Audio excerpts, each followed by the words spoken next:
隨住3跑道系統以及2號客運大樓正式投入服務，機場邁進擴建新里程。我哋成為咗機場嘅一份子，就要肩負住確保機場順暢運作嘅責任。原來有呢種使命感嘅人唔止我一個，機場所有員工都同我一樣。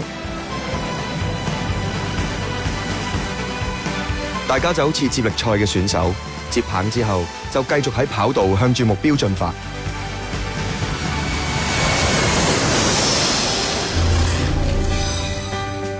天文台啱啱改發8號東北烈風，青馬大橋往機場方向嘅交通一度嚴重擠塞。放心啦，我會盡力安排你上到飛機。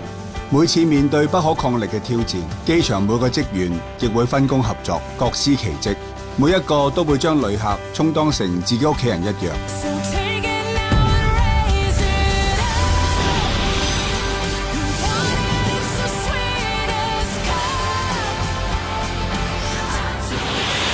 非常日誌2。